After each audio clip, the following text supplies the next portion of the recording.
Il faudrait que ce que tu espères là vienne de l'esprit. De l'esprit. Voilà. Parce que la Bible dit que l'affection de la chair ne se soumet pas à la loi de Dieu. Donc ce qui va sortir de toi, ta personne, de ton affection, dire que non, je veux me marier, ah j'ai vu cette fille, elle me plaît, donc j'espère que je vais la marier. Donc j'ai la foi à cette chose, mais la foi à laquelle tu as, est-ce qu'elle est de Dieu ou elle est de comment dire, de ta chair? Voilà. Voilà pourquoi on dit, oh, la foi est une ferme assurance des choses qu'on espère. Donc, si tu espères la chose, l'assurance, c'est forcé que la chose va arriver.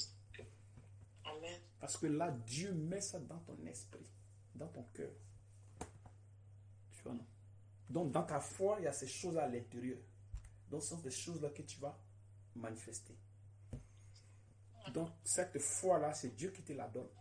Donc, à l'intérieur de cette foi, il y a des choses qui sont à l'intérieur que tu vas espérer. J'espère telle chose, j'espère telle chose, j'espère telle chose.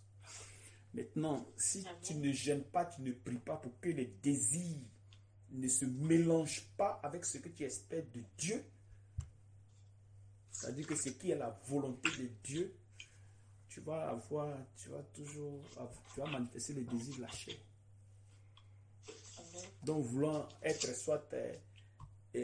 soit tu es étudiant ou bien étudiante et tu veux aller de l'avant, forcer, j'espère, machin, que c'est pas la volonté de Dieu, tu te casses les pieds, cadeau. Il faut que ça soit la volonté de Dieu. Il faut que ça soit inscrit dans ta foi. Et c'est cette foi-là qui va te donner l'assurance de la chose que tu vas espérer.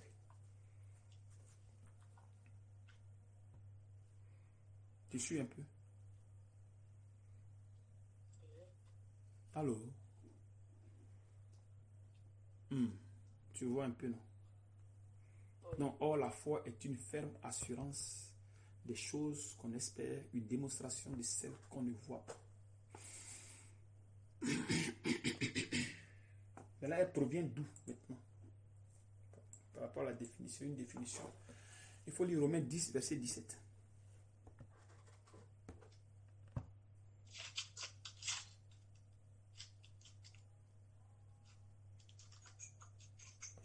Je prends du temps pour que vous arriviez à saisir, parce que c'est très, très, très important, cette histoire de foi là. Si vous voyez que le Saint-Esprit est en train de tourner, c'est pour que ça entre bien dans votre esprit. Pour que vous arriviez à transmettre aux enfants. Donc, retenez ce que je dis.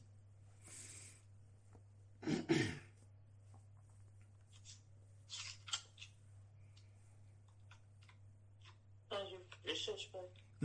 Vas-y. Romains 10, 17. Ok.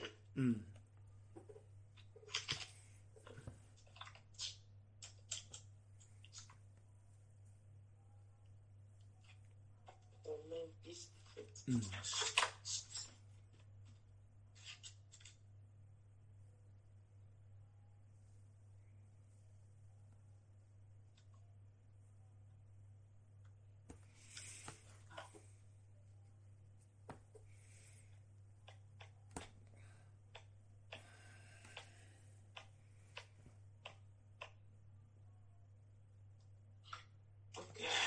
Romains 10.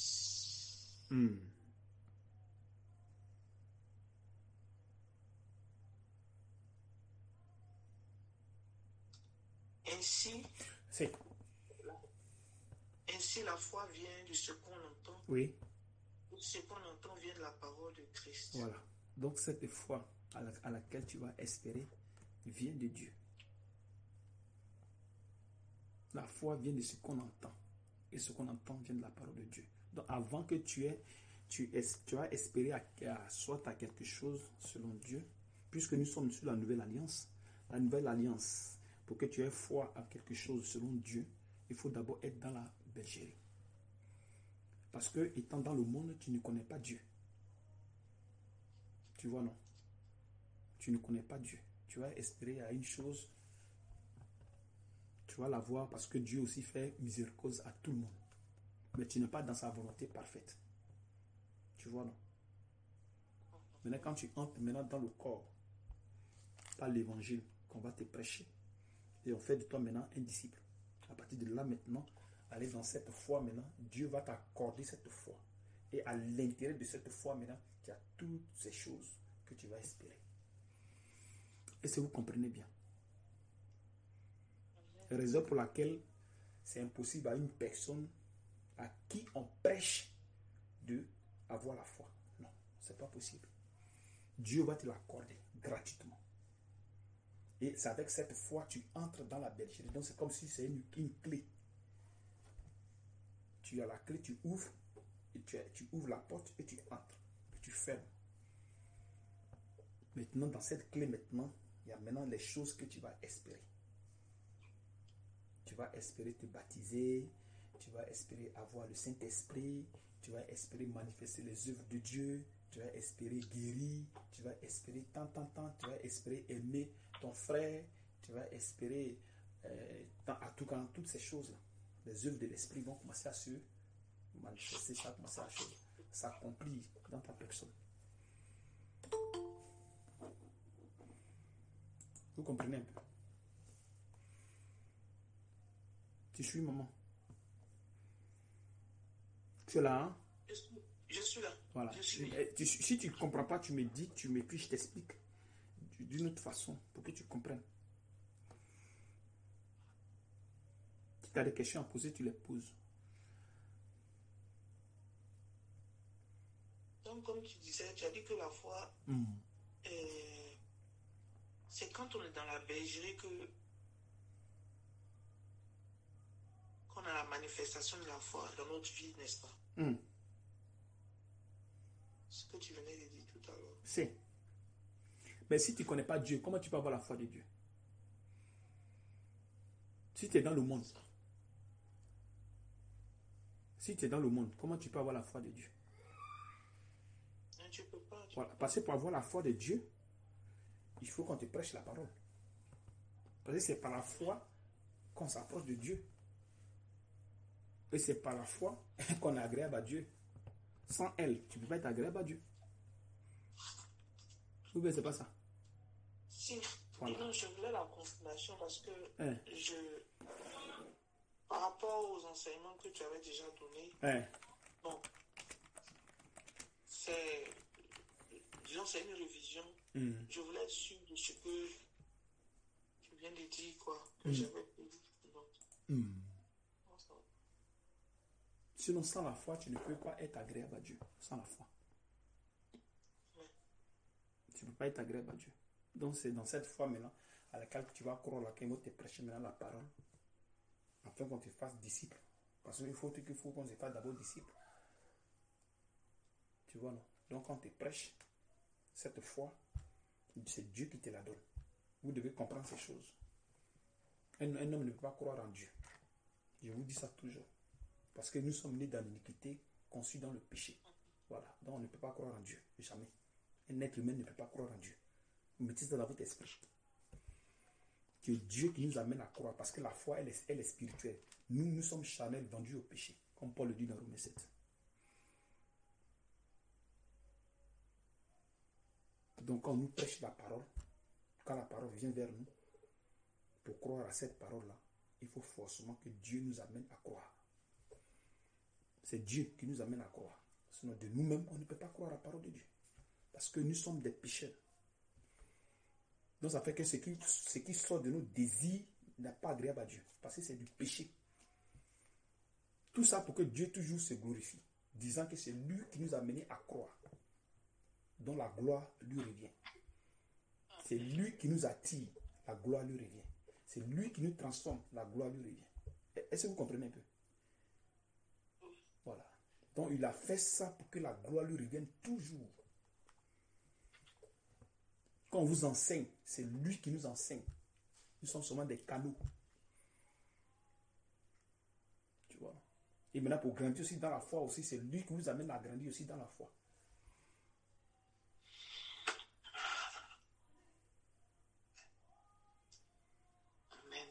Donc comme vous êtes dans le monde et vous êtes la lumière, vous devez connaître ces choses-là. C'est très important. Très important. Une personne ne peut pas croire en Dieu. Jamais. Une personne à qui on prêche maintenant, même à l'instant T, ne peut pas croire en Dieu, ne peut avoir la foi. Dieu va te la donner comme une clé pour que tu puisses entrer dans la bergerie. Et c'est dans cette bergerie, maintenant, cette foi maintenant va commencer à se manifester. Parce qu'à l'intérieur, il faudrait qu'il y ait des œuvres pour qu'elle soit complète. Une foi sans œuvre, elle est vaine. C'est pas ça. Allô, tu es là? Je suis là. Voilà, elle est vaine. Donc il faudrait que cette foi-là soit manifeste. Puisque Dieu a créé en nous des œuvres, mais où? À l'intérieur de cette foi. Et c'est cette foi maintenant qui va nous pousser maintenant à manifester maintenant les œuvres de Dieu. L'amour, la paix, la tempérance, l'expérience, toutes ces choses. La patience de Dieu. Parce que tant que tu n'es pas chrétien, tu ne peux rien manifester de Dieu. Tant que tu n'es pas disciple de Jésus, tu n'es pas chrétien. Parce que tu ne t'arrêtes pas seulement au niveau disciple. Tu ne t'arrêtes pas seulement au niveau disciple. Quand on te prêche, tu es disciple. Écoutez-moi bien. Quand on te prêche, on te fait disciple. Tu rentres dans la bergerie. Maintenant, dans la bergerie, il y a d'autres qui n'auront pas le Saint-Esprit. Il y a d'autres qui auront le Saint-Esprit. Parce qu'il y a d'autres qui vont sortir. Donc, parmi vous, vous êtes disciples. Parmi vous, il y a des disciples et en même temps chrétiens. Et il y a des disciples qui ne sont pas chrétiens. Parce que en vous, ceux qui sont chrétiens, en eux, s'accomplira le Saint-Esprit. La promesse. Parce que chrétien veut dire petit Christ en grec. Petit Christ. C'est-à-dire que petit oint. Parce que quoi? Parce que la personne a reçu l'Esprit du Seigneur. Et Jésus est le oint. Non un oint, mais il est le oint. Unique en son genre. Et nous sommes les petits Christ. C'est comme nous sommes, ça veut dire par là que nous sommes les petits dieux. Nous sommes les petits, et lui, il est Dieu. Puisque nous venons de lui, nous sommes sa sémence, nous sommes une partie de lui. Nous avons l'ADN de papa en nous. Dieu. Vous comprenez, non?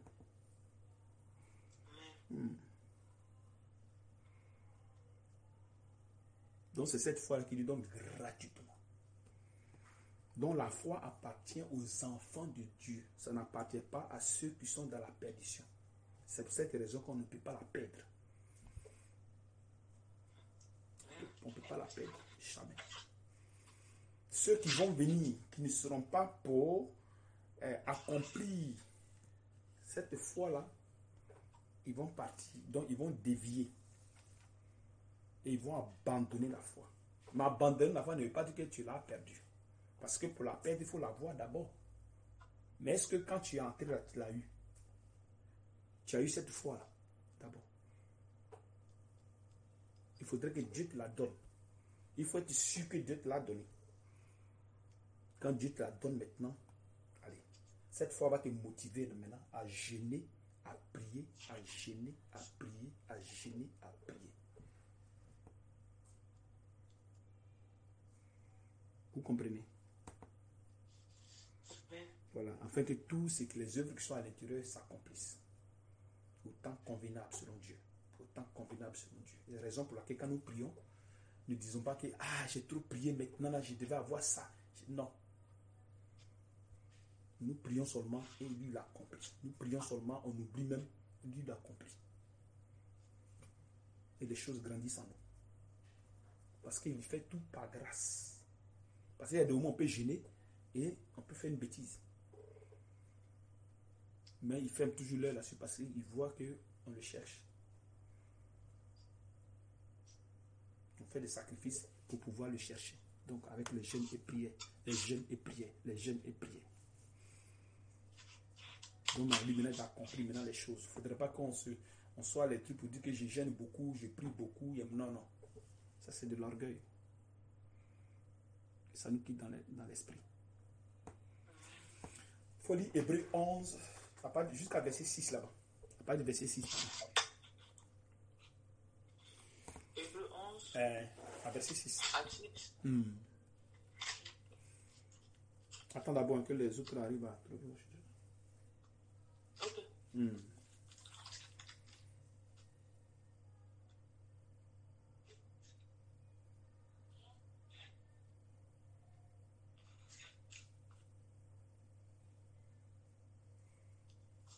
Tu peux lire maintenant.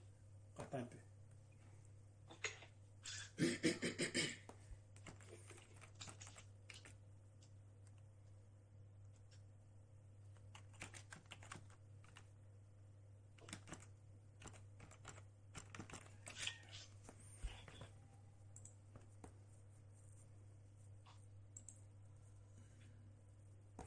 Vas-y, maman. Or, sans la foi, il est impossible de lui être agréable. Voilà. Car il faut celui qui s'approche il de Dieu. Il faut que. C'est à que là-bas. Il faut que celui qui s'approche de Dieu croit que Dieu existe et qu'il est le rémunérateur de ceux qui le cherchent. Voilà. Donc, croire que Dieu existe, c'est pas dans la bouche, c'est pas dans la parole, c'est pas dans le discours. Comme les musulmans le disent que oui, Dieu existe. Mais les choses, c'est que Dieu existe aussi. Les démons savent que Dieu existe aussi. Mais ils sont dans le tourment. Ils sont dans le tourment. Hein. Ils savent que Dieu existe. Tu vois, non? Il faut que celui qui s'approche de lui croit que Dieu existe. Donc, c'est par la foi que tu crois que Dieu existe. C'est pas la foi. Et donc, si Dieu ne t'a pas donné cette foi-là, tu ne croiras jamais. Parce que c'est par les œuvres que tu as montré à Dieu que tu crois en lui. Ce n'est pas les œuvres que tu vas manifester. Et il faut que celui qui s'approche de lui croit que Dieu existe. Croit, c'est vrai que c'est écrit croit. Mais là, c'est pour dire que les œuvres que tu manifestes, ce sont ces œuvres qui vont t'amener à croire que Dieu existe. Parce que quand tu entres dans la bergerie, forcément, tu vas manifester les œuvres de Dieu. Parce que tu es dans sa volonté parfaite.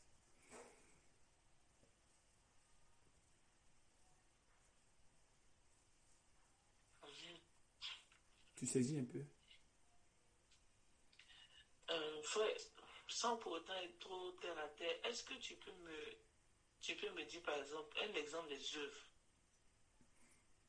Les œuvres, comment ça c'est-à-dire? C'est ce que non, tu as dit. Vas-y. Tu dis que quand on rentre dans la bergerie, que la foi. C'est par la foi qu'on rentre dans la bergerie. Oui, par la foi. Voilà, qu'on rentre dans la bergerie. Et que les œuvres se manifestent. Non. Quand tu entres dans la bergerie, la foi est vide. Parce que nous sommes des pécheurs. Donc on a la vie de péché en nous. Et nous entrons dans la bergerie. Suivez-moi très bien. Quand nous ne connaissons pas Dieu, on n'a pas la foi de Dieu. Tu es catholique. Tu es, je ne sais quoi, une église où il n'y a pas Dieu. Tu n'as pas la foi de Dieu. Tu as la foi de la chair. Tu crois suivre Dieu. Mais au fond, tu ne le suis pas. Parce que tu n'as pas sa foi. Tu suis un peu. Oui. Maintenant, pour que tu arrives à avoir la foi de Dieu, il faut qu'il parle de toi, disciple. Donc, il y a quelqu'un qui va venir te prêcher la parole. Dans cette parole qui va te prêcher, va venir de l'esprit. Ça ne viendrait pas de lui, parce qu'on ne prêche pas la parole de Dieu à partir de la sagesse humaine. Amen. Mais nous prêchons la sagesse de Dieu, du Saint-Esprit. Donc, quand lui qui vient, il va te prêcher la parole. Cette parole qui va aller vers toi, c'est la foi de Dieu. Et c'est à cette foi que tu vas croire. Et à l'intérieur de cette foi, elle est esprit et vie. Donc, elle va toucher ta personne, ton être intérieur. Et ton être intérieur va te pousser à croire en Dieu. Amen. Tout ça, c'est l'œuvre du Saint-Esprit, l'œuvre du Seigneur Jésus. Amen, amen. Tu comprends? Oui.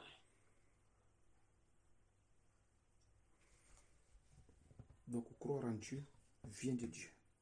Aller vers Dieu vient de Dieu. Grandir dans la foi vient de Dieu. Raison pour laquelle on ne peut pas choisir. On ne peut pas choisir de croire en Dieu si on veut, si on ne veut pas. Parce que d'autres ont cette doctrine. C'est une fausse doctrine. Que il y a libre arbitre. Pourtant que ce mot-là n'existe pas dans le dictionnaire. Et quand on veut prendre même la définition de arbitre, l'arbitre est libre. Maintenant on dit libre arbitre. Vous voyez qu'il y a une confusion. On dit l'arbitre, il est libre. Maintenant on dit libre arbitre. Mais ça a quel sens? Pourtant la Bible lui-même il est libre. Et c'est pas si vous comprenez un peu. C'est-à-dire l'arbitre même lui-même, quand on dit arbitre, c'est quelqu'un qui est libre. Donc il est libre de ses actions, il prend ses décisions, lui il fait ce qu'il veut, il est le maître du coin, du jeu. Mais toi tu viens encore, tu dis libre arbitre. Maintenant qu'est-ce que tu veux nous faire comprendre? Dans ce jeu, on est libre de choisir si on veut aller vers Dieu, si on veut avoir la foi de Dieu, autant que toi-même tu es charnel. Mais comment tu peux choisir aimer Dieu ou ne pas l'aimer? Comment croire en Dieu, suivre Dieu? Mais comment tu le suis? Dans la chair ou quoi? Pourtant que Paul a dit dans Galates 5,16, marchez selon l'esprit, afin que vous n'accomplissez pas les désirs de la chair. Donc maintenant quand tu viens vers Dieu pour dire, bon, tu vas croire en lui, tu crois en lui selon la chair ou selon l'esprit? Selon la chair. Tu dis? Il dit quand cette façon de... C'est un raisonnement. Tu fais ça selon la chair. Voilà. Donc si tu es choisi, tu vas choisir selon la chair. Parce que ce qui vient de toi, c'est le péché. Donc toi, tu vas choisir selon la chair. Tu ne peux pas choisir selon Dieu. Parce que selon Dieu, c'est Dieu qui guide son esprit. C'est son esprit qui guide. Donc puisque toi, tu ne guides pas l'esprit de Dieu, alors là, tu ne peux pas choisir selon l'esprit de Dieu. C'est Dieu qui va choisir, qui va te choisir, afin que tu crois en lui. Amen. Est-ce que vous comprenez? Oui.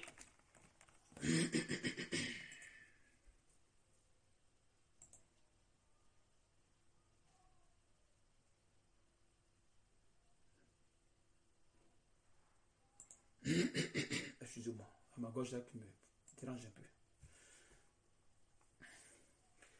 Allons dans Deutéronome 30.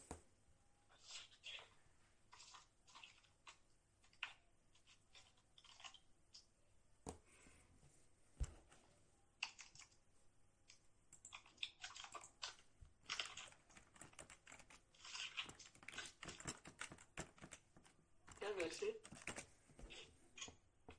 Tu dis Deutéronome 30, vous y êtes, à part le verset 18.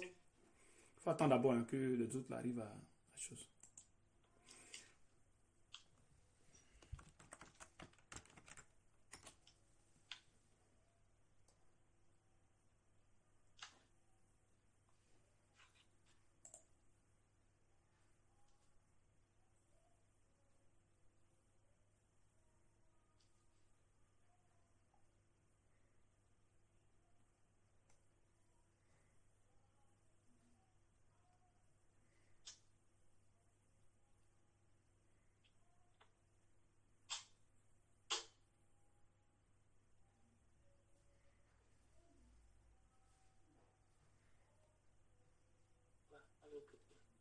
Tu dis Non, je parlais à ma fille.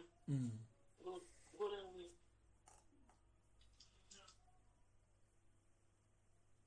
Tu peux lire, hein, si tu es prête. Je pense que les gens sont déjà là. Lis, maman. Je vous déclare aujourd'hui que oui. Vous périvez, que vous ne prolongez point vos jours dans le pays dont vous allez prendre possession après avoir passé le Jourdain.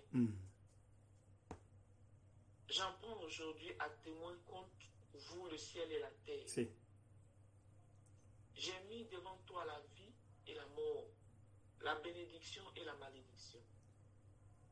Choisis la vie afin que tu vives, toi et ta prospérité. Il faut t'arrêter là d'abord. Qu'est-ce que vous comprenez ici par la bénédiction et la malédiction, choisis la vie. Ou bien il a dit, qu'est-ce qu'il a dit ici? Il dit, j'en prends aujourd'hui à témoin contre vous le ciel et la terre. J'ai mis devant toi la vie et la mort. C'est là, voilà le truc que les gens, les dénominations prennent pour parler de libre arbitre. Il dit, j'ai mis devant toi. Il dit, j'ai mis devant toi la vie et la mort. La bénédiction et la malédiction. Choisis la vie. Ici, pour eux, le fait que Dieu dise, j'ai mis devant toi la vie et la mort, alors à toi, tu dois faire le choix. Pourtant que c'est faux. Un être humain ne peut pas choisir, aimer Dieu. Jamais. Ça n'existe pas. Parce que nous sommes nés dans le péché. On ne connaît pas ce qu'on appelle le bien. L'être humain ne connaît pas le bien. Quand il y avait dans le jardin d'Éden, quand il y a eu l'arbre du mal, de la connaissance du bien et du mal, la connaissance du bien et du mal, qu'on a mangé et le péché est entré, c'est le péché, c'est le mal seulement qui est entré. Le bien n'est pas entré. Bien vrai que c'était la connaissance du bien et du mal. Mais le mal est entré. Le bien n'est pas entré. Parce que le bien vient de Dieu. Le bien vient de Dieu. Donc, étant dans le péché, on ne peut pas manifester ce qui est de Dieu. Donc, quand quelque chose de Dieu vient vers nous, chez nous, c'est une nouvelle nature. Donc, ça ne nous intéresse pas. Donc, quand Dieu dit, je mets devant toi la vie et la mort, la vie, c'est lui. La mort, c'est le péché. Tu vois, non? La bénédiction et la malédiction. Choisis la vie. Donc, il te dit, il faut choisir la vie. Pourtant, nous savons que le choix, personne ne peut contre la volonté de Dieu. Qui peut contre la volonté de Dieu sur cette terre? Si ce n'est que lui. Donc, Dieu est en train de te dire, il faut choisir la vie. Donc, Dieu déjà fait le choix. Fais déjà ton choix, déjà. Quand il dit choisis la vie, et il sait que toi, tu ne peux pas choisir la vie parce que tu es un pécheur. Donc, qu'est-ce qu'il va faire? Quand il dit choisis la vie, c'est comme cette parole va s'accomplir dans ta personne quand il va t'appeler. Vous comprenez? Quand il va t'appeler, il va mettre dans ton entendement de choisir la vie. Parce que la vie, c'est une œuvre spirituelle qui vient de lui. Donc, pour que tu puisses choisir la vie, il faut maintenant qu'on te prêche la parole. Et la parole va t'attirer. Quand la parole t'attire maintenant, Dieu t'amène à croire. Quand tu crois maintenant, allez, les œuvres commencent à se manifester maintenant. Donc, les gens prennent cette partie-là pour dire que libre arbitre. Ça n'a pas de sens.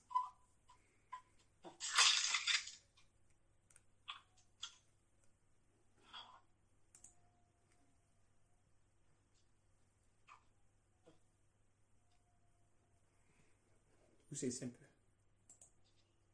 Oui, frère.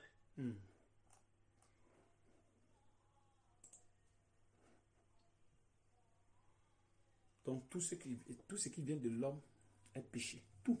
Tout ce qui vient de l'homme. Il n'y a pas quelque chose de bon. Raison pour laquelle on va toujours le glorifier jusqu'à ce qu'on quitte la terre. Amen. Parce que quand les gens disent qu'on perd le salut, ils sont en train de se glorifier eux-mêmes. Ils sont en train de rejeter Christ. Parce que tu vas perdre le salut comment? Tu vas perdre cette foi-là. Comment tu la perds, la foi? La foi, elle est spirituelle. La foi vient vers toi. Comment tu vas la perdre? Tu n'as rien fait. Tu étais dans le monde, tu te levais un matin, Dieu t'a tiré, allez, boum, il te met là.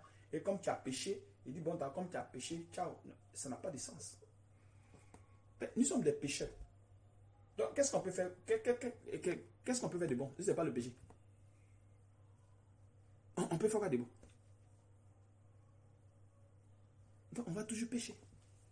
C'est maintenant lui qui va nous transformer avec la foi qu'il nous donne. Donc, en nous mettant sur jeûne et prière, et encore jeûne et prière là, c'est l'œuvre de l'esprit. C'est pas de la chair. La prière, ça vient de l'esprit. Le jeûne, ça vient de l'esprit.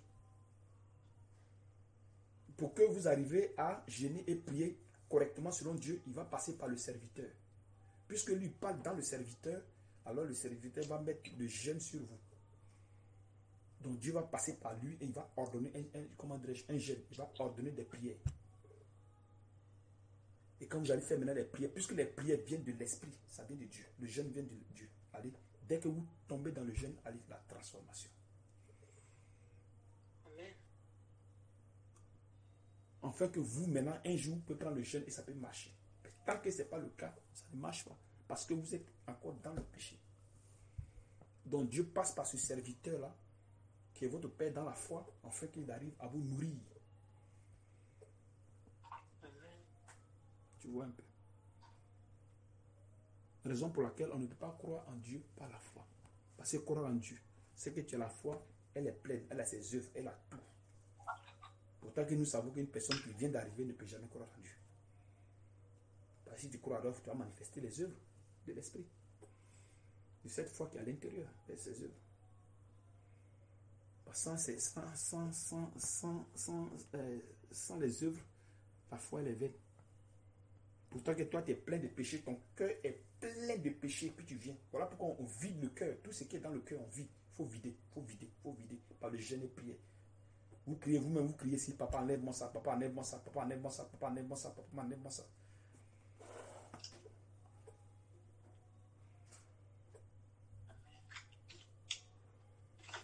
Vous voyez là.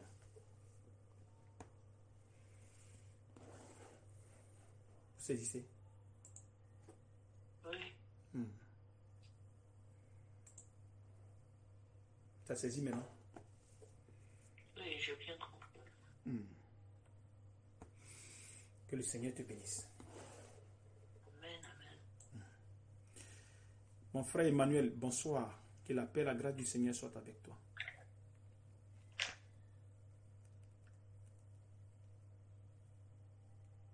Mon frère Emmanuel est là. Hein?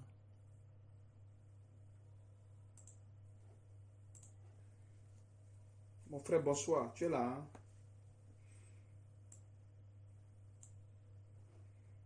Là, prenez le micro.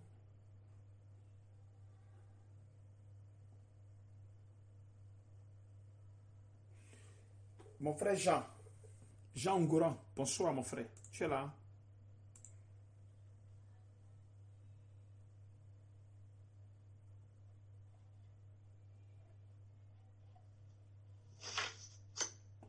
Shalom, mon frère. Comment tu vas?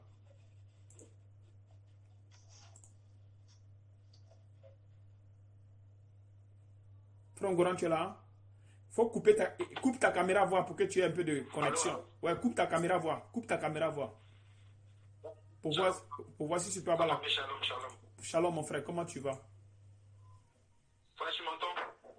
Oui, mais Oui, ça va bien. tu as un problème de connexion, non? Donc, il faut couper ta caméra. Coupe ta caméra. Voilà. Maintenant, vas-y maintenant. Ok. Comment tu vas? Oui, ça va bien. Amen. Que le Seigneur te bénisse. Tu peux donner, Amen, amen. alors, tu peux donner tu peux faire un résumé sur la foi. 5 minutes. 5 minutes.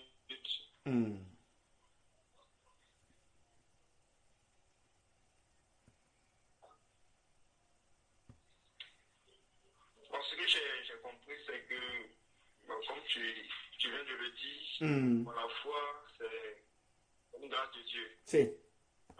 C'est une grâce de Dieu. Oui. Maintenant, lorsqu'on rentre dans la bergerie, C'est. Quand le Seigneur nous fait rentrer dans la bergerie, C'est. cette fois est vide. Oui. Voilà, cette fois est vide parce que la foi se manifeste par des œuvres. Amen. Voilà. Alors, c'est lorsque nous rentrons dans la bergerie, le Seigneur va au fil du temps, le C'est. Seigneur va faire grandir cette foi en nous. Amen. Voilà, il va nous faire la grâce. Donc, pour avoir cela, il faut, c'est-à-dire c'est pas gratuit. Si. Voilà, il faut passer dans un processus Oui. de dépouillement. Amen. Parce que nous venons du monde, alors on a plein de choses en nous, Si. voilà, qu'il faut enlever. Si. Donc, lorsque, voilà, au fil du temps, lorsque les choses Oui. quittent, voilà, il y a des choses qui se remplacent aux choses qui étaient en nous. Oui. Voilà, c'est-à-dire les œufs charnels, c'est-à-dire les choses spirituelles remplacent les œufs charnels qui étaient en nous. Amen. Voilà, donc au fait, nous nous dépouillons, et puis maintenant les œufs spirituels, ce sont les choses de Dieu maintenant qui viennent en nous. Amen. Voilà. Et donc, au fur et à mesure, nos foi grandit. Amen. Nos foi grandit. C'est un peu ça. Amen. Que le Seigneur te bénisse. Amen, amen, amen. Frère Justin, bonsoir.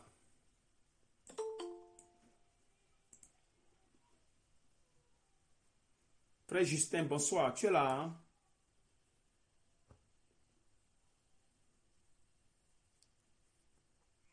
Frère Justin, tu es là, hein? Tu as le micro qui est fermé, hein, frère. Tu as le micro qui est fermé.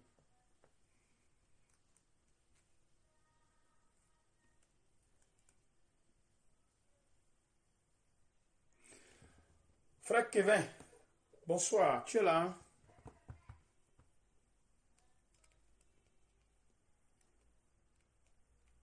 Allô, frère Kevin, tu es là, hein? Maman Odile, bonsoir. Tu es là, hein?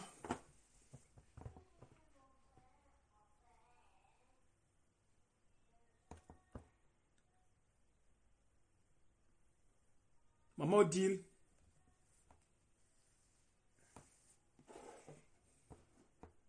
Je suis là, mais je suis dans le noir. Ah, tu es dans le noir, c'est pas grave, maman. Comment tu vas? Dans la grâce de Dieu, tout va bien. Amen. Tu as saisi un peu ce que nous sommes en train de dire à propos de la foi? C'est ça que je viens d'arriver, non? Ah. Mais on avait fait l'enseignement, on a eu 2 enseignements là-dessus. Tu as retenu quelque chose au moins?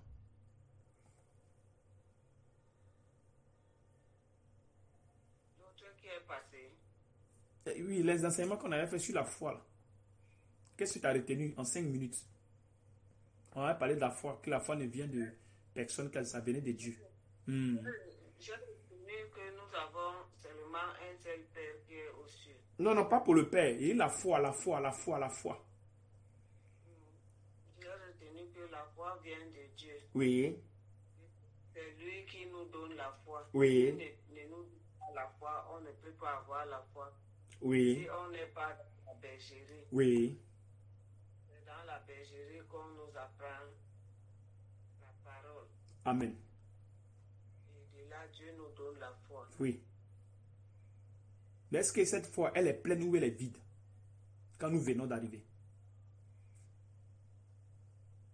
Quand nous venons d'arriver, nous n'avons pas la foi. Oui. Donc Dieu nous la donne, mais quand nous la donnons là, est-ce qu'elle est pleine ou elle est vide? Mais quand Dieu nous donne, si elle est pleine, Ou elle est vide? mais elle est pleine, non? Attends. Si elle est pleine, c'est qu'on doit manifester les œuvres de Dieu alors. Est-ce qu'une personne qui quitte dans le monde et qui croit en Dieu aujourd'hui peut manifester les œuvres de Dieu? Pas du tout. Voilà. Donc, c'est-à-dire qu'elle est vide. Mais Dieu nous la donne afin que nous puissions entrer dans la bergerie. Mais les œuvres de Dieu, c'est quoi? C'est dans la foi là que se trouvent les œuvres de Dieu. Mais ces œuvres-là, on ne peut pas on ne les voit pas. Hein? Voir comment ça? Voir dans quel sens? L'amour fait partie de l'œuvre de Dieu. La justice, la tempérance.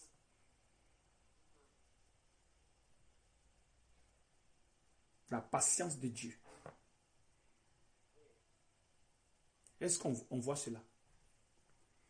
La patience envers l'autre. C'est ça. Non, la patience de Dieu d'abord. Parce que soit si tu veux faire quelque chose, tu dois patienter. Sinon, si tu ne patientes pas, tu vas commencer à murmurer.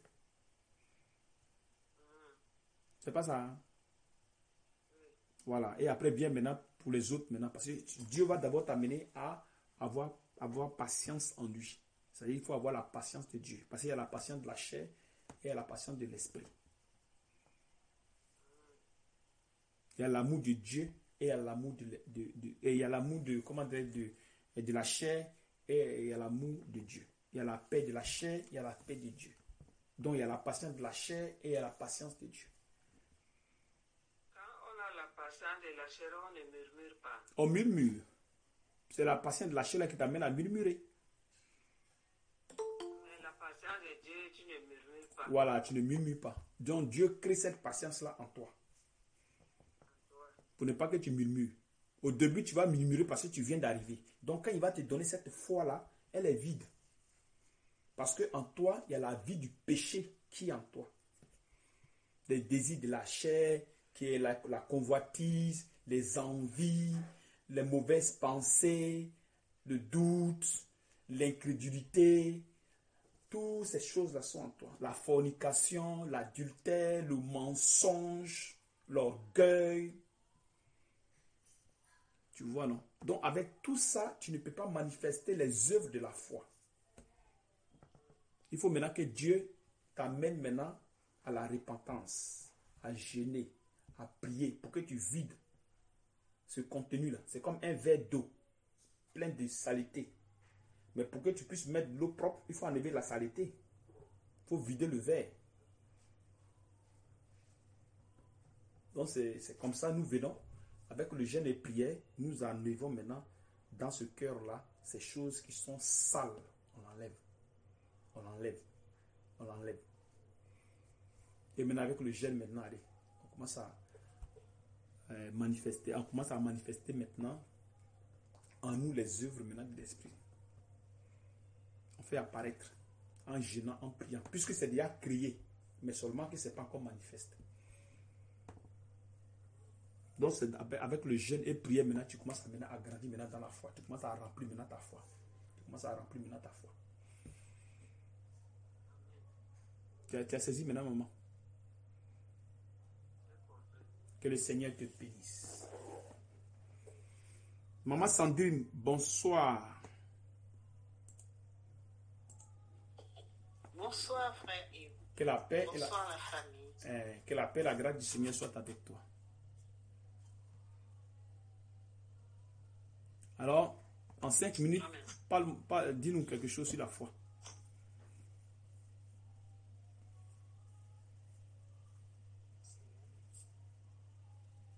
Ce que je peux dire sur la foi, que sans la foi est une ferme assurance. La foi vient de ce qu'on entend. Et ce qu'on entend vient de la parole de Dieu. Amen. Et sans la foi, nous ne pouvons pas être agréables à Dieu. Oui. Et ce qu'on a dit aussi tout à l'heure, que pour avoir la foi, il faut entrer dans la bergerie. Oui. Car la foi, en rentrant dans la bergerie, notre foi, elle est vide. Et quand nous rentrons dans la bergerie, elle grandit par les jeûnes et prières. Oui. Elle grandit par les jeûnes et prières, et c'est par là où nous sommes transformés. Et nous remplissons les œuvres de l'esprit par les jeûnes et prières. Oui. Nous avons aussi dit que une foi sans les œuvres, elle est vaine. Oui.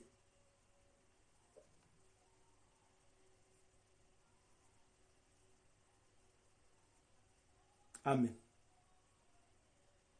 Que le Seigneur te bénisse. Amen. Amen. Maman Sandrine et Sentinelle, bonsoir. Que la paix et la grâce du Seigneur soient avec toi. Comment tu vas? Bonsoir frère. Amen. Bonsoir la famille. Je vais très bien pour la grâce de Dieu. Amen. Merci. Amen. Et toi-même, comment tu vas? Oui, ça va ma soeur. Le Seigneur fait grâce. Ça va. Alors, tu peux nous dire en 5 minutes cette histoire de n'appeler personne père sur la terre. Qu'est-ce que tu as retenu de ça? J'ai tenu que nous tous nous sommes des créatures de Dieu. Le Seigneur, voilà, tous nous sommes des créatures de Dieu. Et parmi ces créatures de Dieu, il y a les enfants de Dieu et les enfants du diable. Oui. Et parmi les enfants de Dieu, il y a ceux qui seront enlevés et ceux qui ne seront pas enlevés, qui vont vivre dans la tribulation. Oui, sous la grande tribulation. La grande tribulation, voilà. Et nous ne devenons pas enfants de Dieu, Oui. mais nous naissons enfants de Dieu. Oui. Et ce n'est pas parce que il n'y a pas de problème d'appeler quelqu'un papa, père, daddy, tous ces noms-là qu'on peut donner à ces hommes de Dieu. C'est que ce qui est important pour nous, c'est d'être dans la foi. C'est Amen. Dans la bergerie. Voilà. Et quand on est dans la bergerie, voilà, on peut appeler n'importe qui père et tout ça parce qu'on est dans la bergerie, on a l'Esprit de Dieu en nous. Voilà. Et qu'est-ce que j'ai pas encore ajouté par là? Donc c'est... Que... Maintenant, si tu es dans la foi que tu pêches, est-ce que tu es en train d'appeler Jésus Père, comme les pharisiens le faisaient? Quand c'est dans la foi que je pêche délibérément, je n'appelle pas Jésus Père. Ça veut dire que c'est le diable qui est mon père, parce que c'est le père du mensonge. C'est lui qui est le père du mensonge. Donc un enfant... Quand on dit pécher délibérément, là, tu veux dire quoi par là? Pécher délibérément, tu veux dire quoi par là? C'est-à-dire que tu penses à pécher, tu te prépares pour pécher. Voilà, tu te dis, je vais faire ça demain, je vais faire ça aujourd'hui. Voilà, un enfant de Dieu ne peut pas le faire. Attention. Non, oui, mais attention. Ne confondez pas les choses. Vous savez que on est dans le monde enfant de Dieu et on pêche. On pratique le péché. Vous le savez. Parce que si tu ne connais pas Dieu, toute la vie que tu mènes, c'est quoi? C'est pas le péché.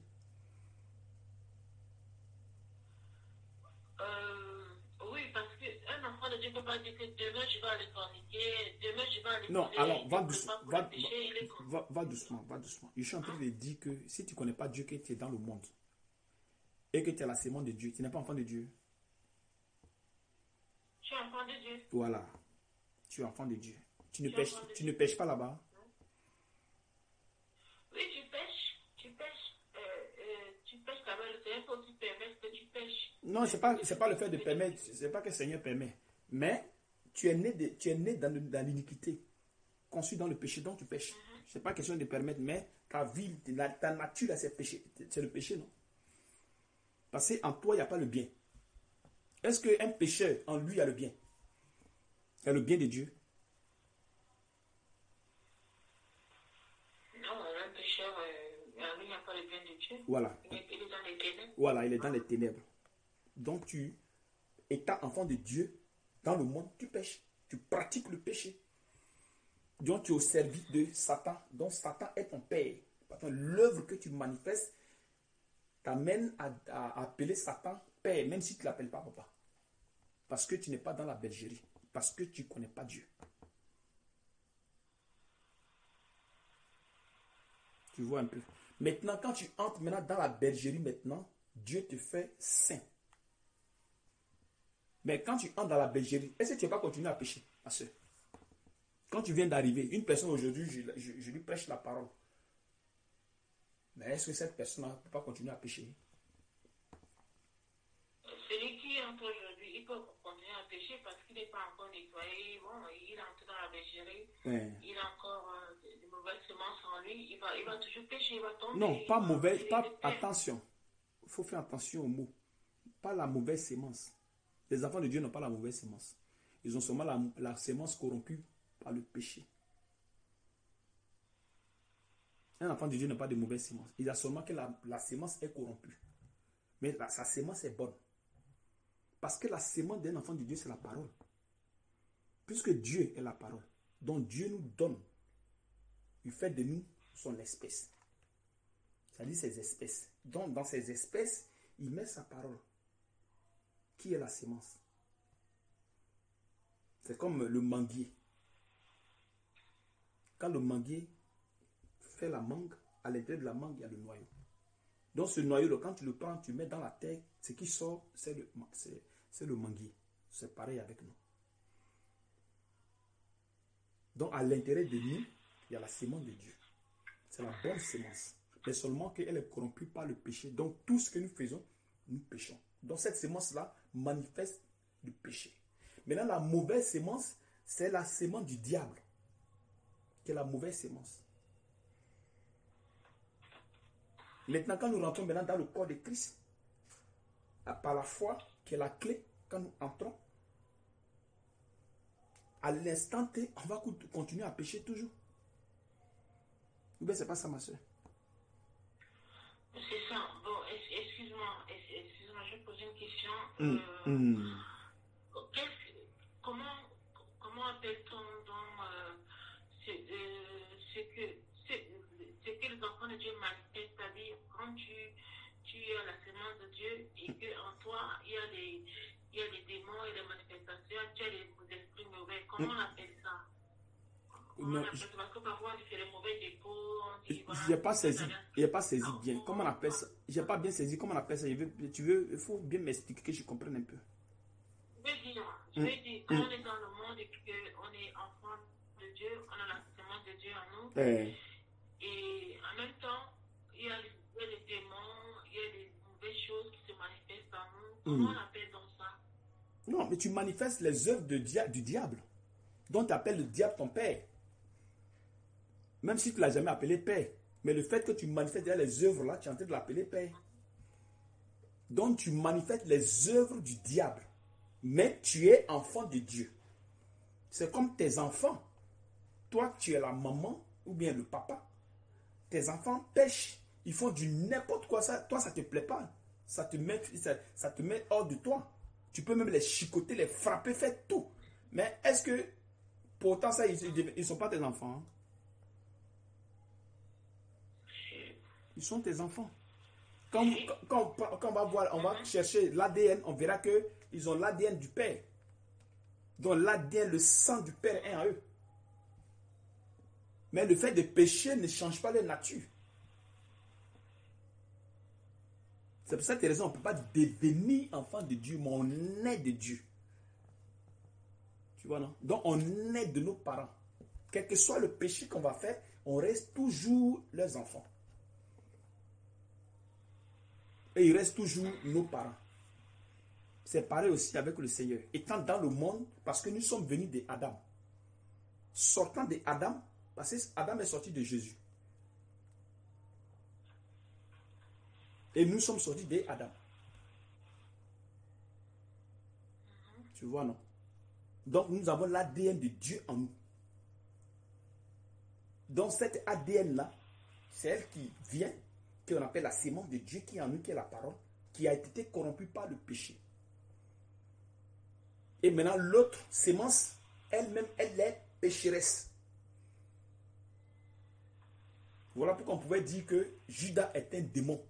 On ne dit pas que Judas est possédé. Parce que si tu es possédé, on peut t'enlever les démons. Mais si tu es un démon, ça veut dire que ta sémence est démon. Donc, même si elle est démon, tu es possédé ou tu n'es pas possédé, tu es démon. Donc la sémence ne changera jamais. Donc tu ne pourras jamais suivre Dieu de la bonne façon. Parce que ta sémence est démon. Donc nous sommes, les enfants de Dieu sont là. Les enfants de la mauvaise sémence sont là. Dans le monde, et les deux pêchent. Ils pêchent bien même. Même peut-être l'enfant de Dieu peut pêcher plus que même celui qui a la sémence du mal. Mais ce qui a la chance pour l'enfant de Dieu, sa sémence là, elle n'est pas corrompue par le péché. Elle n'est pas démon. Elle est la bonne sémence, mais seulement qu'elle a été corrompue par le péché. Maintenant, l'autre, pour lui, c'est 100% péché. Donc, on ne peut rien faire. Maintenant, quand le temps arrive maintenant, tu rentres maintenant dans la bergerie, Dieu maintenant nettoie maintenant cette sémence-là. nettoie maintenant cette sémence, et nettoie maintenant cette sémence, et nettoie cette sémence avec la parole des enseignements, le jeûne, la prière, le jeûne et la prière, et maintenant ces démons maintenant commencent à quitter. Pour libérer maintenant cette sémence, pour que cette sémence produise maintenant les œuvres de Dieu.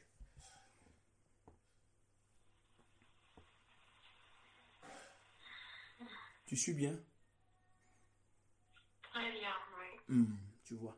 Donc, étant dans le corps, quand tu entres, si tu viens d'arriver, forcément, tu vas continuer à pécher. Peut-être que si Dieu va, comment dirais-je, il va t'aider à ne pas faire certaines choses pour l'instant, pour que tu puisses le suivre de la bonne façon. Si tu étais peut-être une prostituée, ou bien tu étais peut-être une personne qui buvait, avec la boisson, tu ne veux pas suivre Dieu. Donc, automatiquement, Dieu va cisailler cette partie-là.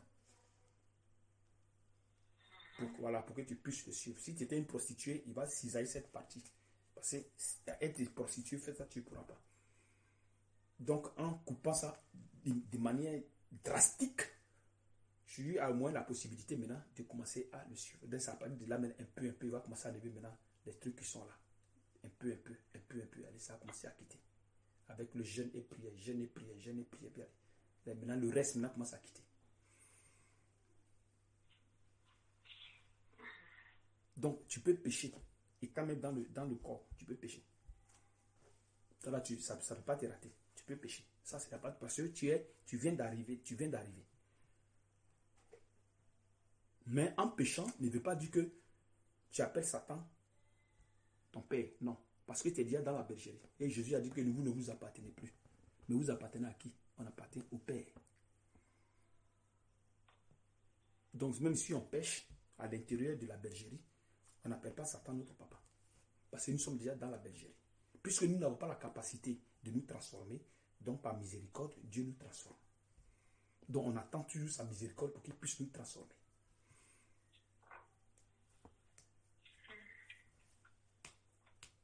Donc si tu faisais quelque chose avant, tu vas voir qu'avec le jeûne et prière, tu as commencé à laisser un peu, puis tu as commencé à laisser certains péchés doucement, jusqu'à...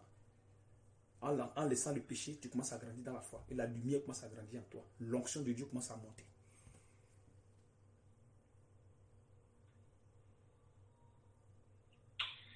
Tu comprends, ma soeur?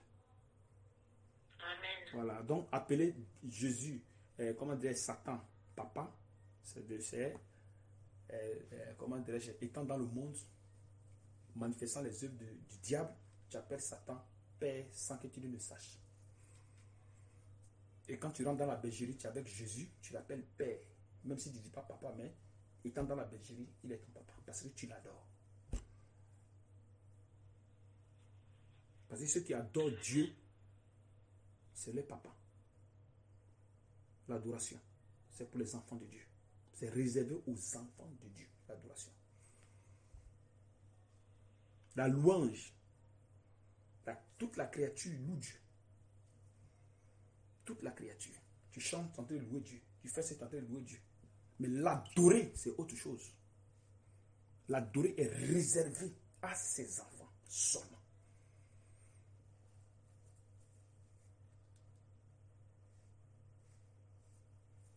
Ce sont les musulmans, louent Dieu.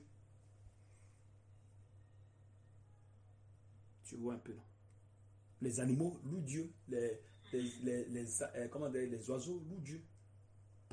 Par les chansons, par les machins, tout ça. Ils louent Dieu.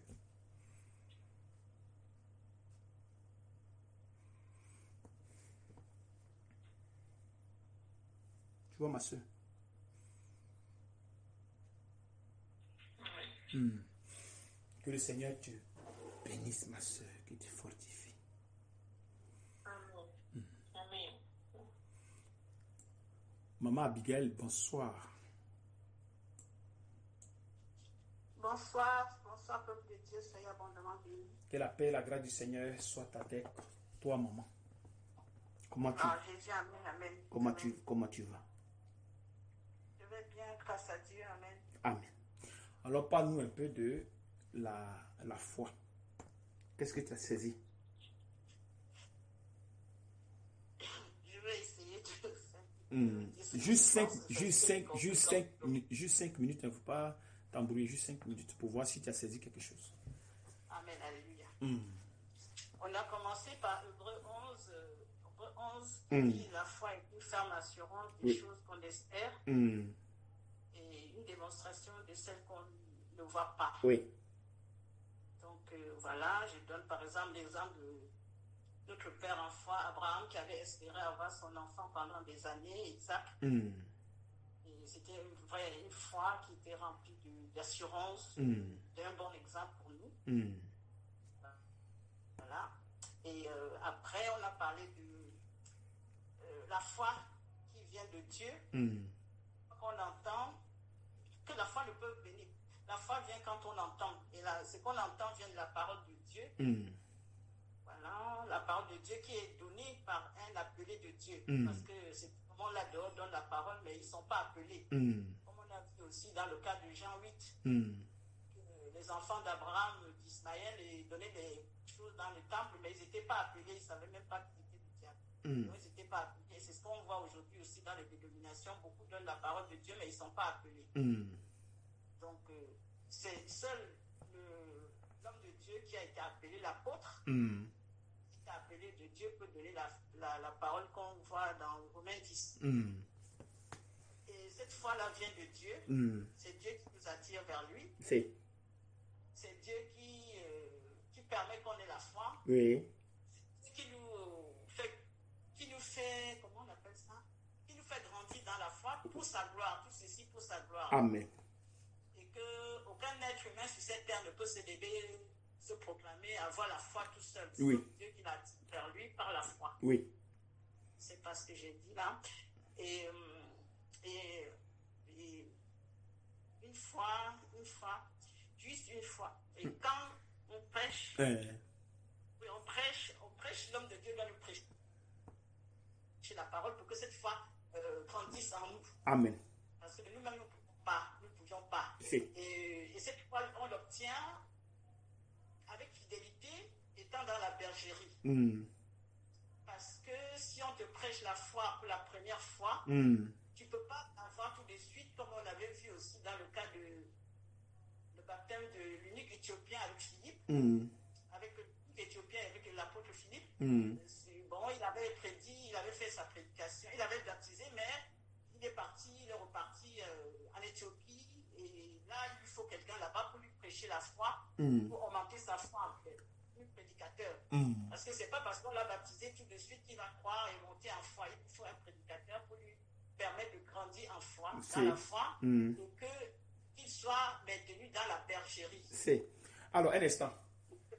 Voilà. Si lui, le truc dont tu parles, comment ça s'appelle?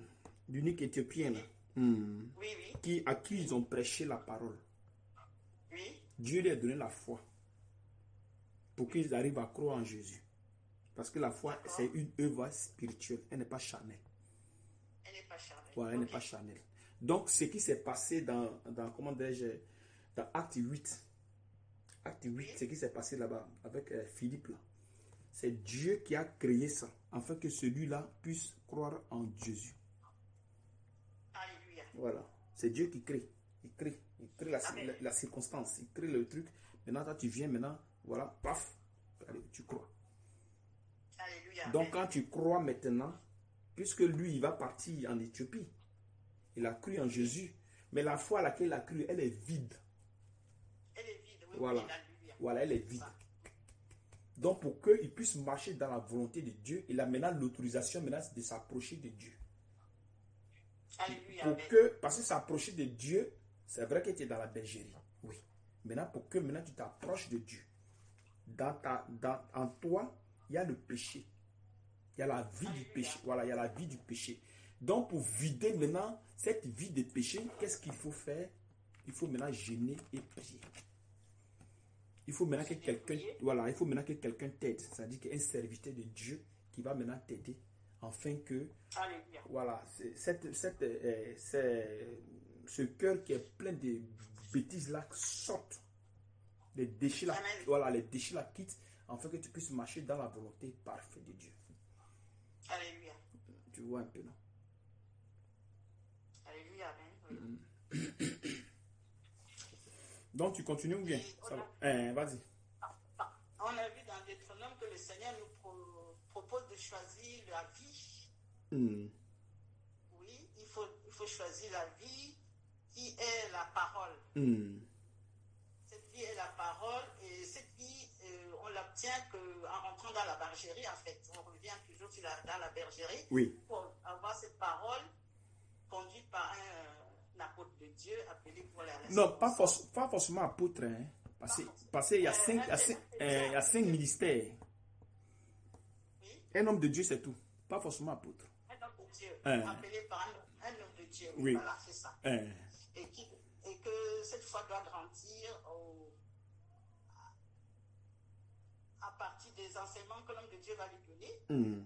Mais un instant, dans le verset que tu as dit, de Deutéronome 30 dont tu parles là, quand Dieu a dit que j'ai mis devant toi la vie et la mort, choisis la vie. Est-ce qu'un être humain peut choisir la vie? Parce que là, les gars parlent de libre arbitre.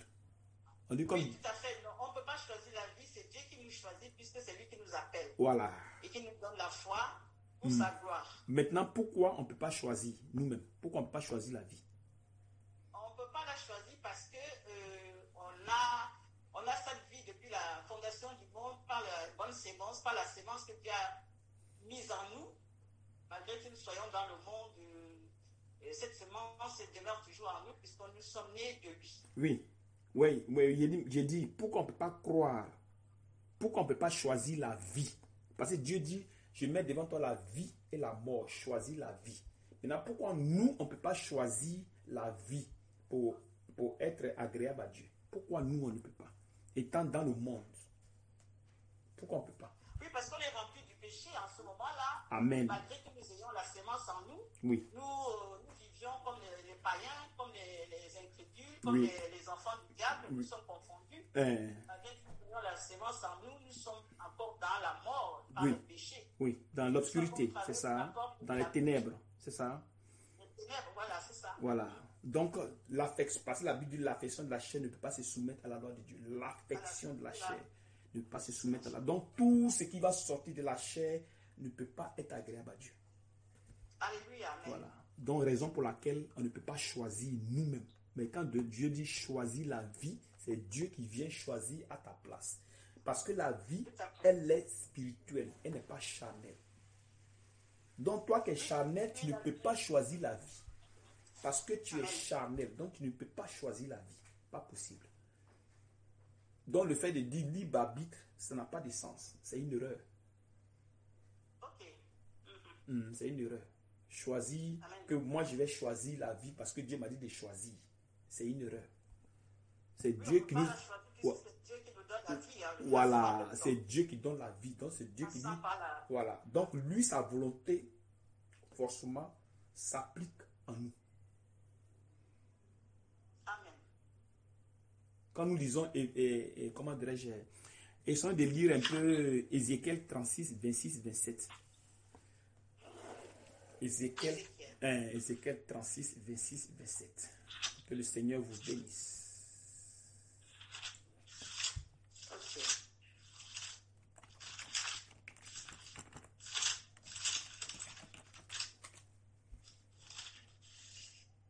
Je lis ou bien mon fils Brice peut lire? Ok, d'accord, mais il faut attendre d'abord que les gens viennent à faire chose.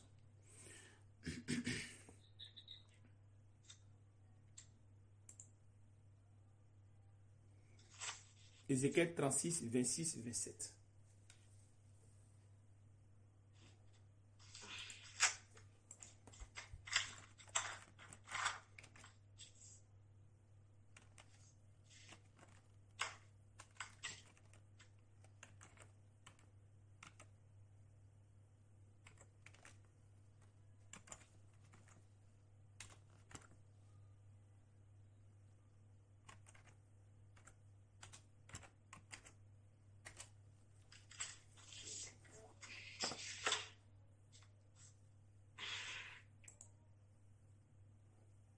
Frère Brice, tu peux lire, s'il te plaît.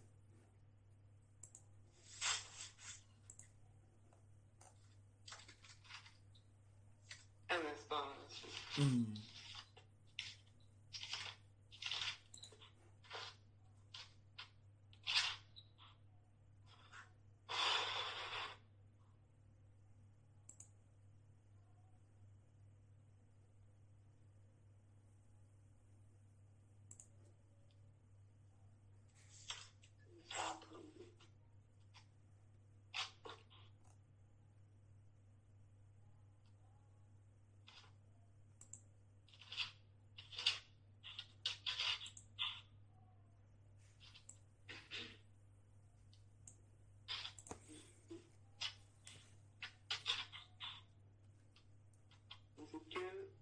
36, 26, 27. 26, 27. Hein.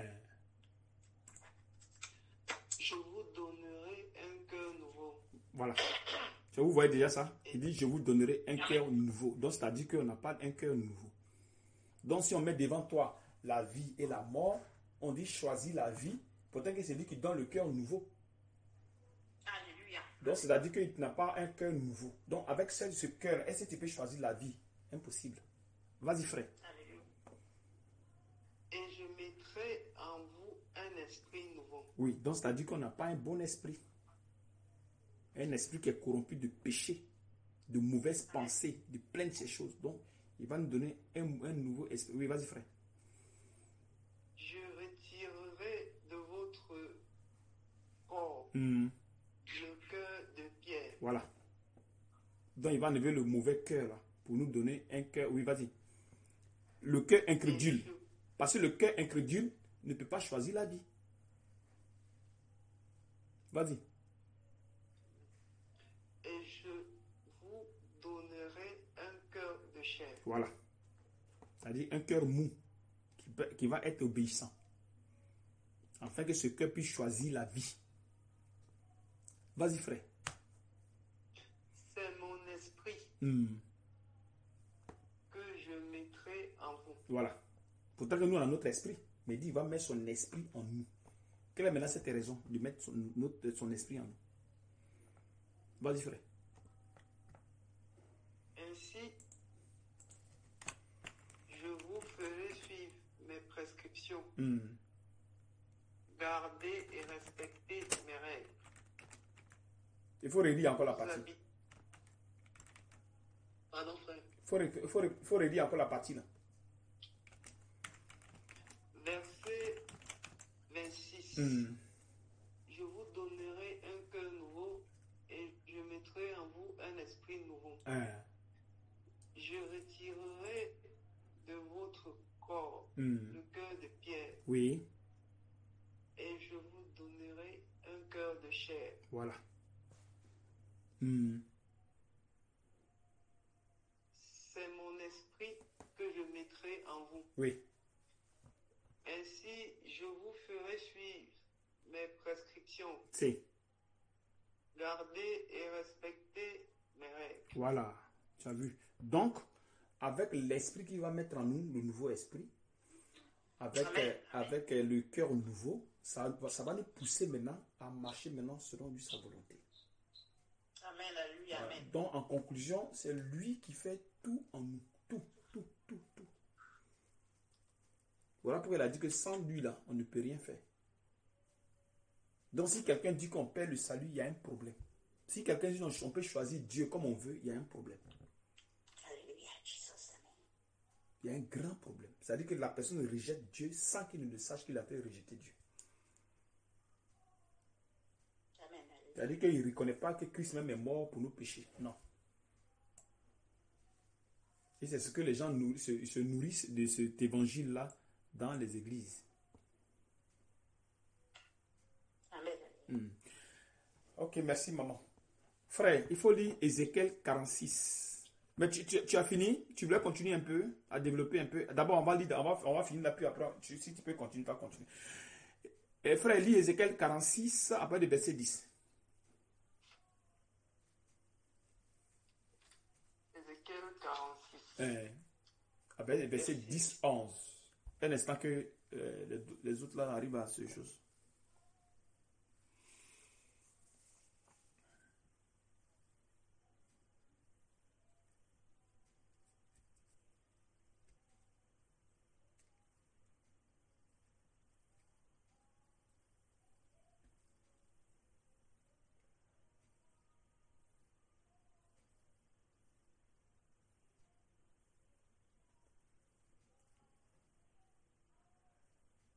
Vas-y, frère. Ok. Ézéchiel 46, verset 10. Le prince entrera au milieu de... Pardon, Ésaïe 46. Pardon. Ésaïe 46, 10, 11. Isaïe. C'est ça, un frère. Hein? 46, 10, 11, là, c'est ça. Non, il a dit Ésaïe 46. Ah, Esaïe. Oh. Moi, il a dit Ézéchiel, c'est Ésaïe. Je me suis trompé, c'est Ésaïe. Ésaïe 10, 11. Ésaïe 46, 10, 11.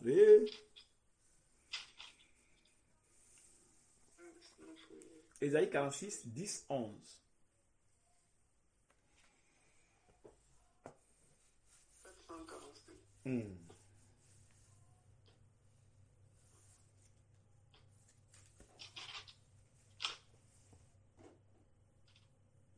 Ésaïe 46. 46, 10, 11. 10, 11. Je lis. Vas-y, frère. Je révèle dès le début Oui. ce qui doit arriver Oui. et longtemps à l'avance ce qui n'est pas encore mis en œuvre. C'est. Je dis, mon projet se réalisera et je mettrai en œuvre tout ce que je désire. Voilà. Maintenant, le désir de Dieu dans Deutéronome 30, là, quand il dit choisir la vie, ce n'est pas son désir, ce n'est pas sa volonté. La volonté, C'est sa volonté. Mais qui peut aller contre la volonté de Dieu? non, personne. Personne. Même Satan fait sa volonté. Hein? Voilà, même Satan fait sa volonté. Verset 11. Vas-y, frère. Verset 11. C'est moi qui appelle de l'Est Oui. un oiseau de proie C'est. d'une terre lointaine, Oui. l'homme chargé de réaliser mon projet. Oui. Ce que j'ai dit, je le ferai arriver. C'est. Ce que j'ai prévu, je le mettrai en œuvre. Voilà, tu as vu. Donc sa volonté va s'accomplir forcément. Donc s'il dit choisis la vie, il va t'amener à choisir la vie, pas la foi. Donc il va mener la foi vers toi, tu vas choisir cette foi-là. Afin que tu aies la vie. Et il va mettre en toi maintenant un nouveau cœur, un esprit nouveau. Et il va venir même habiter en toi. Parce que vous êtes le temple de Dieu. Puisque vous êtes le temple de Dieu, alors Dieu va venir habiter en vous.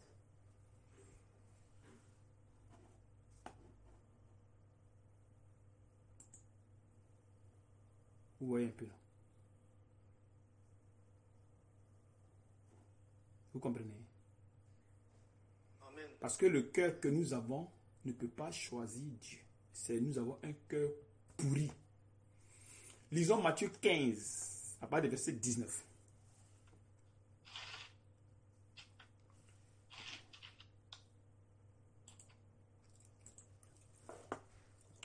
Matthieu 15. Matthieu 15, verset.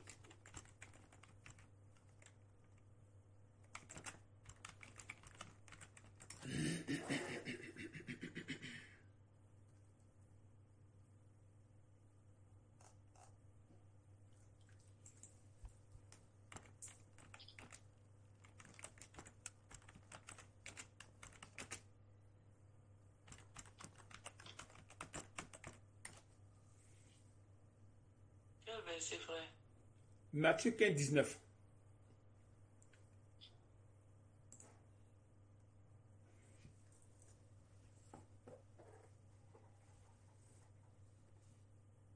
Matthieu 15, verset 19. En effet, c'est du cœur que viennent les mauvaises pensées, Oui. les meurtres, les adultères, l'immoralité sexuelle, Oui. les vols, les faux témoignages, les calomnies. Voilà ce qui rend l'homme impur. Tu as vu? Mais manger sans s'être lavé les mains, cela ne rend pas l'homme impur. Voilà, donc tous ces déchets-là sont dans le cœur de l'homme. Et cette personne-là vient vers Dieu.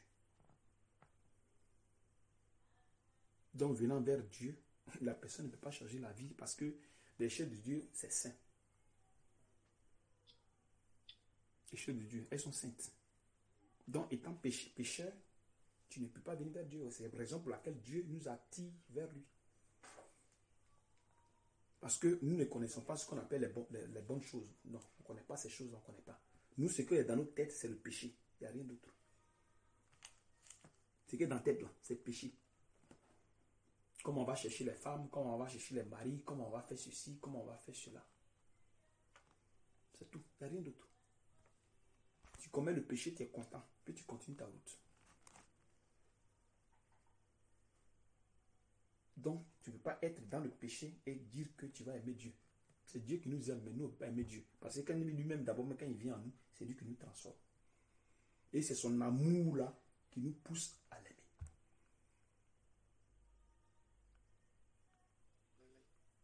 Mais à dire que nous-mêmes, on va produire pour aimer Dieu, non, ça n'existe pas. L'être humain ne peut pas aimer Dieu. C'est Dieu qui nous pousse à l'aimer.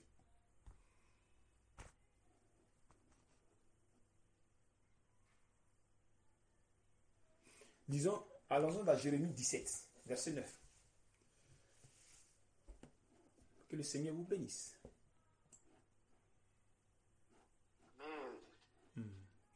Jérémie 17, à partir du verset 9.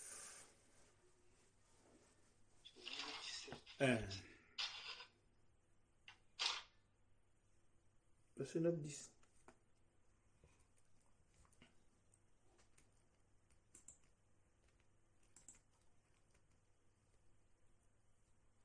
Frère, frère, c'est quelle Bible que tu as, s'il te plaît? Moi? Non, le frère Bible. Ah non, lui, il a une autre version. Second 21. C'est quoi? Ok. Jérémie 17, à partir du verset 9, 10.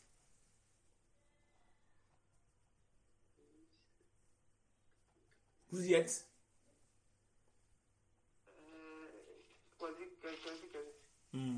Jérémie 17, 9, 11.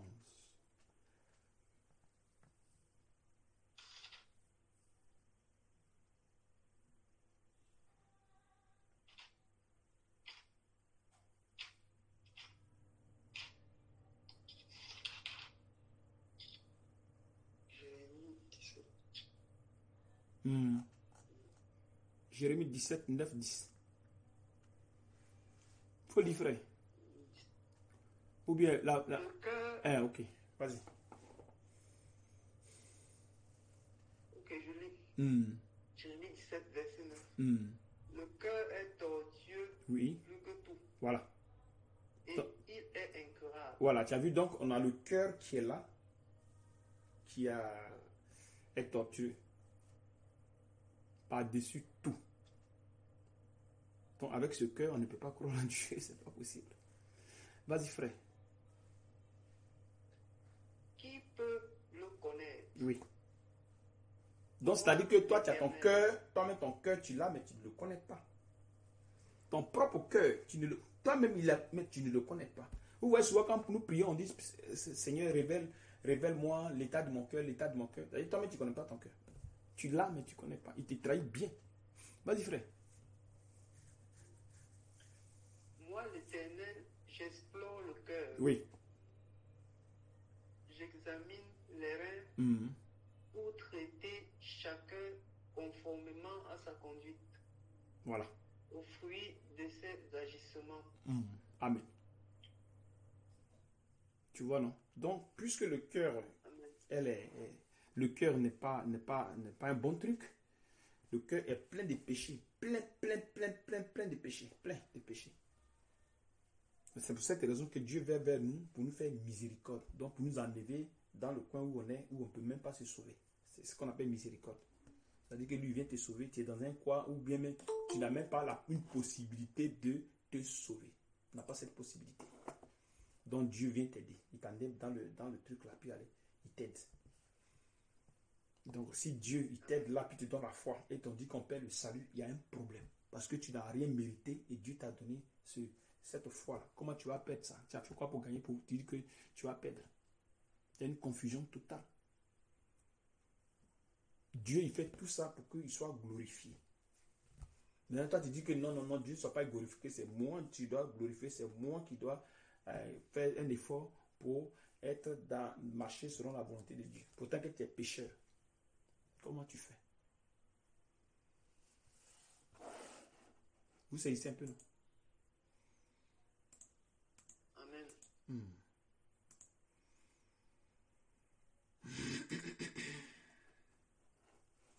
Que le Seigneur te bénisse, mon frère. Il y a qui est encore ici? Amen. J'ai vu maman truc ici. Maman Vanessa, bonsoir. Que la paix et la grâce du Seigneur soient avec toi. Bonsoir frère et bonsoir famille. Amen. Que le Seigneur te bénisse. Que le Seigneur te bénisse. Amen. Comment tu vois la petite famille? Elle va bien, hein? Oui, ça va. Et Par toi- la grâce de Dieu, ça va. Et toi-même, tu vas bien. Je vais bien. Amen. Qu'est-ce que tu as retenu? Vous choisissez des deux thèmes, il faut choisir un. Et tu nous donnes en 5 minutes ce que tu as saisi. Sur quel thème? On a eu la foi d'abord. Et après, on parle de n'appelez personne Père, votre Père sur la terre. Ok.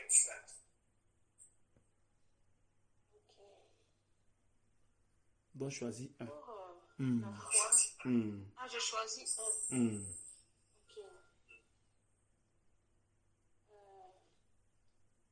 Ou bien tu peux faire les deux. Il n'y a pas de problème aussi. Et nous, on va t'écouter.